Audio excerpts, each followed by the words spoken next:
23. Tormentosamente estranho.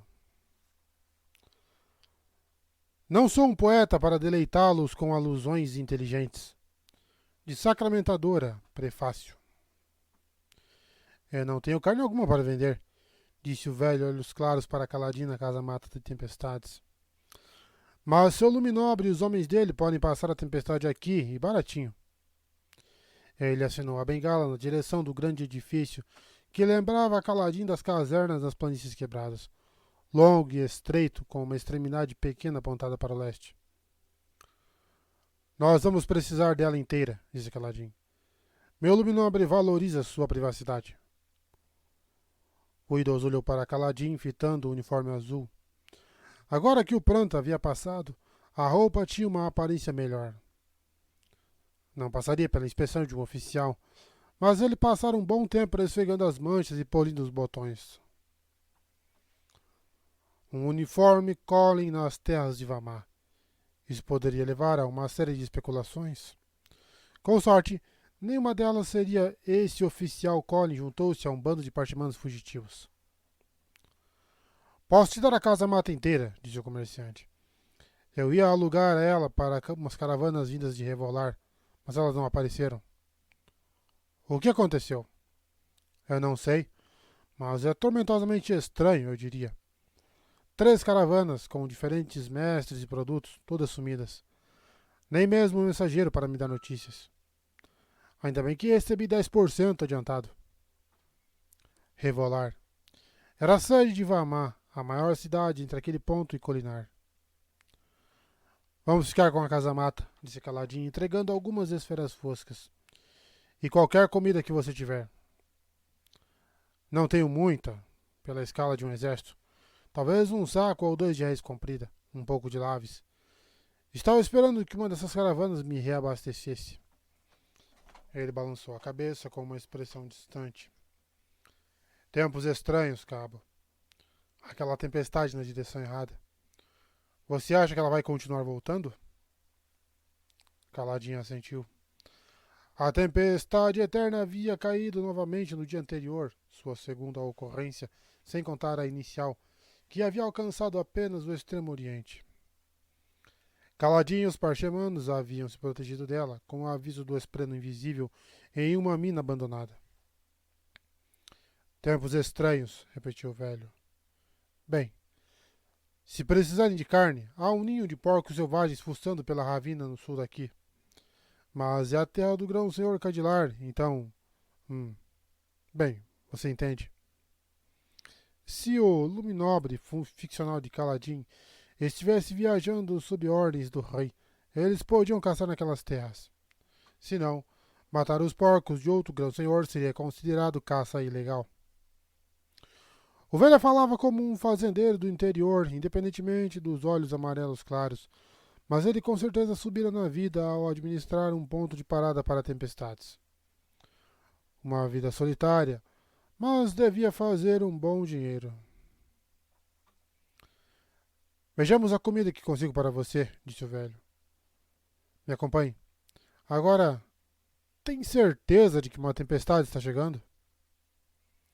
Tenho cálculos dizendo que sim. Bem, abençoados sejam o Todo-Poderoso e os Arautos, então. Vai pegar algumas pessoas de surpresa, mas ainda vai ser bom poder voltar a usar a minha telepena. Caladinho seguiu o homem até um galpão de raízes na borda sotavento de sua casa e pechinchou brevemente por 3 sacos de vegetais. Mais uma coisa, acrescentou Caladinho. Você não pode ver o exército chegar. O quê? Cabo, é meu dever cuidar para que as pessoas se instalem na... Meu luminobre é muito cuidadoso com sua privacidade.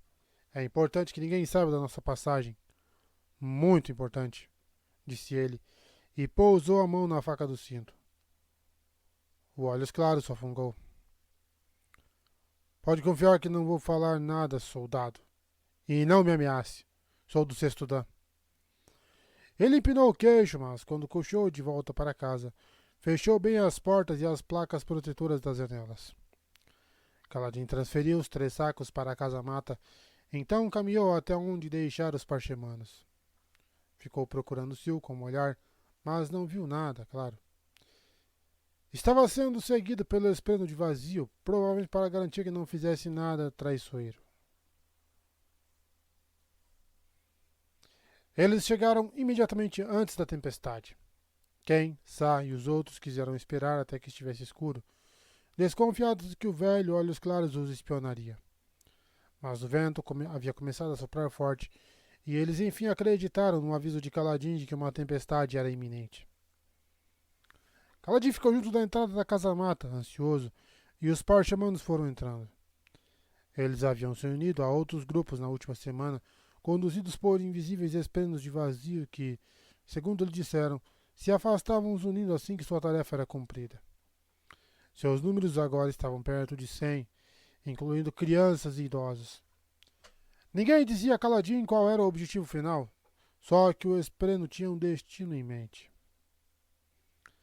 Quem foi passar pela porta, a grande, musculosa parchemana demorou-se, como se quisesse assistir à tempestade.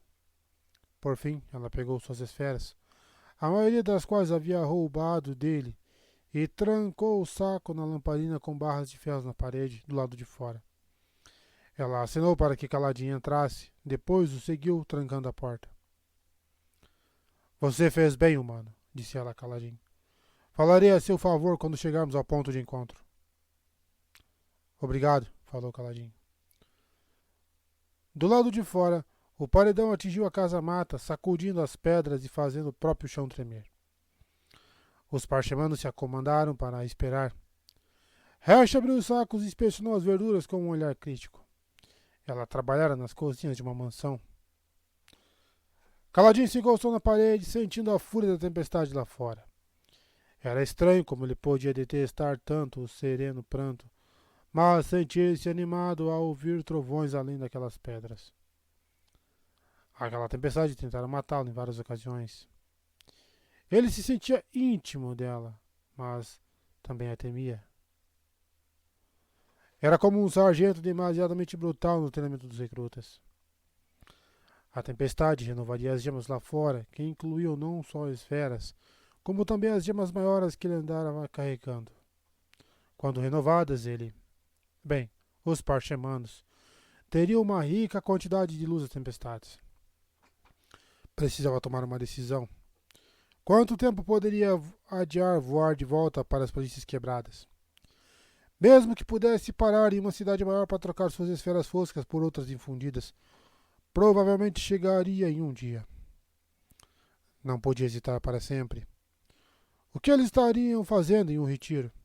Quais seriam as notícias do resto do mundo? Essas perguntas o atormentavam. Houve um tempo em que ficara feliz em se preocupar apenas com o próprio esquadrão. Depois disso, estivera disposto a cuidar de um batalhão. Desde quando o estado do mundo inteiro havia se tornado o problema dele? No mínimo, preciso roubar de volta minha telepena para mandar uma mensagem luminosa na Vani. Alguma coisa cintilou na sua visão periférica. Se o havia voltado?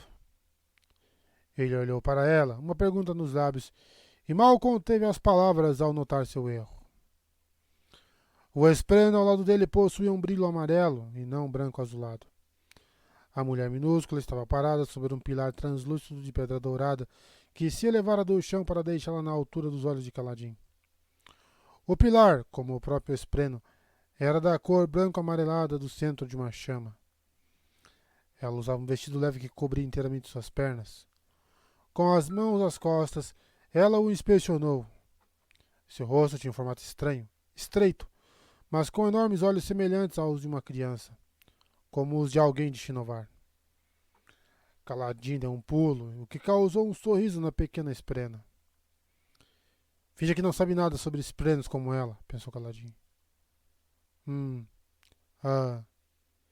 Eu estou te vendo. Por que eu quero que você me veja? Disse ela. Você é estranho. Por quê? Por que você quer que eu te veja? Para que possamos conversar. Ela começou a andar ao redor dele e a cada passo uma base de pedra amarela surgia do chão e encontrava seu pé descalço. Por que ainda está aqui, humano? Seus parchemandos me capturaram.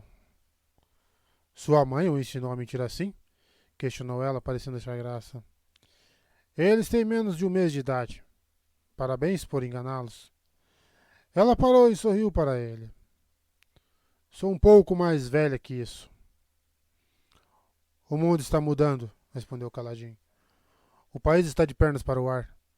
Acho que quero ver até onde isso vai. Ela o contemplou. Por sorte, ele tinha uma boa desculpa para a gota de suor escorrendo pelo seu rosto. Encarar um espreno amarelo brilhante, estranhamente inteligente, deixaria qualquer um nervoso, não só um homem com coisas demais a esconder. Você lutaria por nós, desertor? Eu teria permissão para isso? Minha espécie não é nem de longe tão inclinada à discriminação quanto a sua. Se puder carregar uma lança e obedecer a ordens, então eu certamente não rejeitaria.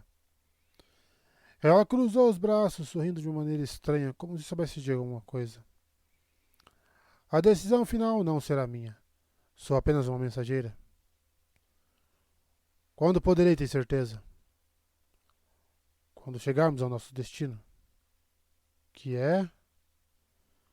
Já está bem perto, disse a Esprena. Por quê?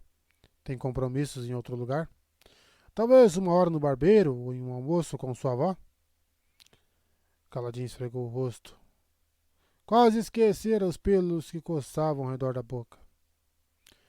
Diga, como você sabia que haveria uma grande tormenta esta noite? Eu senti nos meus ossos, disse caladinho.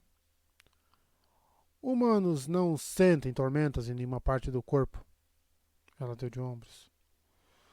Parecia um momento para uma tempestade, com o fim do pranto e tudo mais. Ela não assentiu nem demonstrou qualquer sinal do que pensava sobre aquele comentário. Só manteve seu sorriso sabido. Então, desapareceu de vista. Ué?